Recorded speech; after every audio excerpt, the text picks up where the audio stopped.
Anytime. So, really quick, I want to make sure I'm saying your name right. Altarik. That's it. Altarik White. That's it. Altarik is a NFL veteran. What team did you play for? Miami Dolphins. Wow. How was that?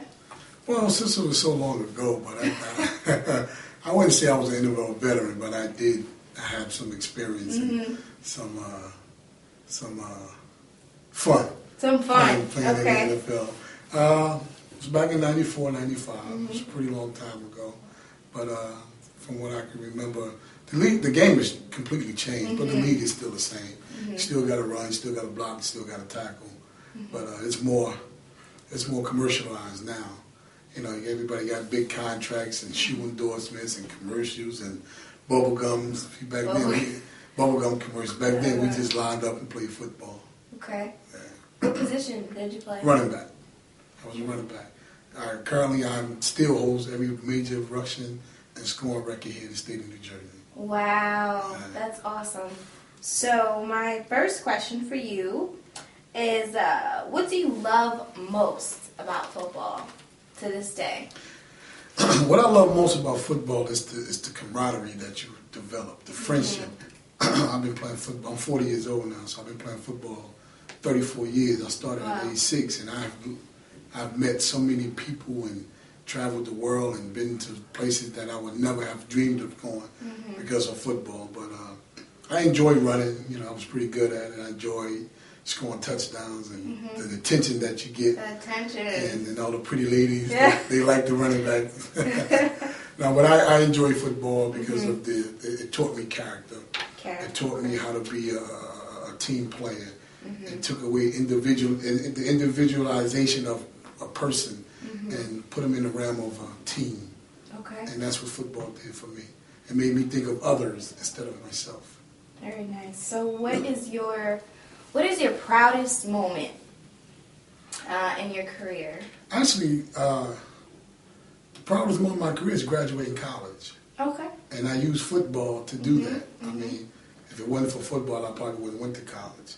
And I was the first one to go to college in my family. Nice. So graduating was of the utmost importance. Right. So my biggest achievement is not even on the field. It's the fact that I used football to pay for college and graduated with a degree. Awesome. What was your degree in? It's an education. African American and Caribbean Studies. Awesome. Yeah. So, speaking of college, I have I guess it's kind of a controversial question. Do you think that college athletes should get paid for their? No, I don't. I don't think that. Certain situations are different. I mean, some of these kids in college, they come from real challenging situations. If a kid needs some assistance, I believe that the college, you become the parent of that individual kid as long as he's a part of the university. So I think you have a moral obligation to help that kid through some tough times. But in terms of receiving a salary and a stipend, we do receive a stipend. We get $500. Well, back then it was $500 a month to live off of.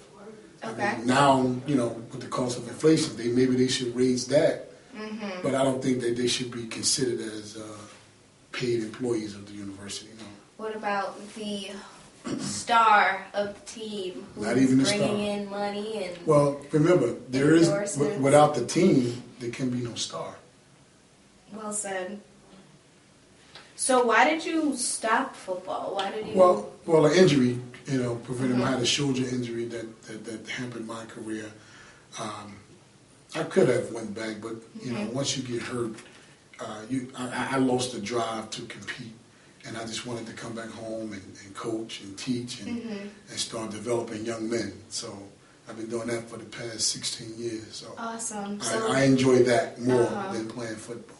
Great. So are you a teacher or are you? I'm a vice principal. You're now. a vice principal. That's great. What school? Malcolm X Shabazz High School. Shabazz. The Bulldogs. And shout out to when I give to Shabazz. Yeah, Bulldogs all the way. Bulldogs all the way. I actually graduated from Malcolm X Shabazz. Oh, nice. So it was good for me to be able. I just accepted that position. I was actually for the past 12 years, I was at our arch rivals, which was Weekway High School. Okay. Where I was the head football coach. And, we won state championship and several conference titles. But I'm very happy to be back down at Shabazz. I'm very happy to be still doing what I'm doing, even though I'm not coaching day to day. I'm still helping young men, and I'm still guiding young men to the path of college. Are you mentoring all them? the time? I have 967 kids that I mentor every wow. day. Every day. Altarik White.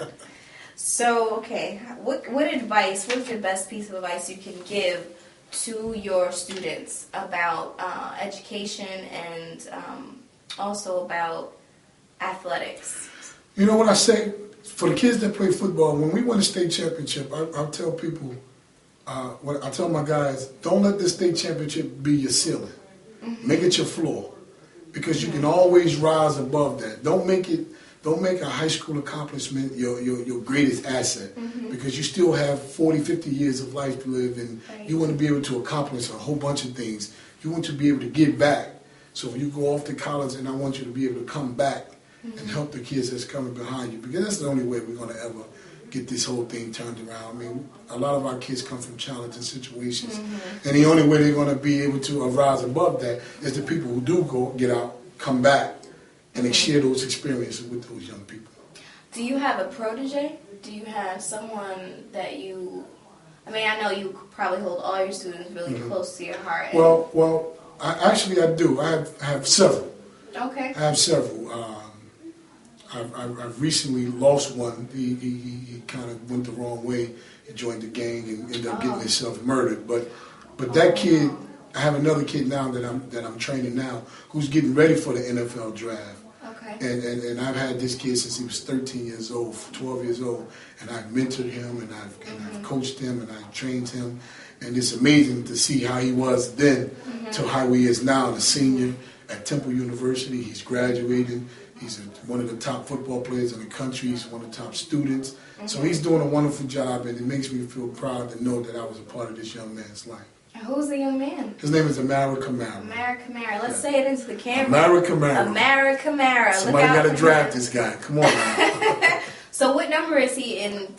So he's playing for Temple. Well, he's playing for Temple. Well, he just recently finished, but he's a senior now. Okay. He played linebacker. He started all 4 years. Okay. And this past season, he did the ultimate. He honored me by wearing my college number. Oh. He wore my high school number. Okay. For his senior year, because he dedicated his senior year to me. What number was it? Number one. Number one. Number one. This is number one. That's awesome. So big shout out to Amara Kamara and all your other students. Right. It's awesome that you can go from sharing your passion and camaraderie with your teammates to sharing that same energy with students and young people who are trying to follow in your footsteps. Right. So you should feel great about Well, I feel real good about it.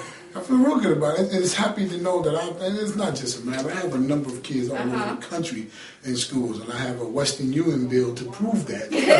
But it's just a good feeling to know that, you know what, when I was growing up, somebody did it for me. Right. And the only repayment they wanted was that I, in turn, give back. And that's my motivation. That's my drive, is to help as many young boys, young ladies too, but since I coach football, I'm more so around the guys. So I want to push them and make them happy in terms of them going to college and doing the things that they need to do to be productive citizens. I have a little girl, so the type of person I want my little girl to fall in love with is someone like me. Not the old me, the new me. Why not the old you? The old me was a knucklehead.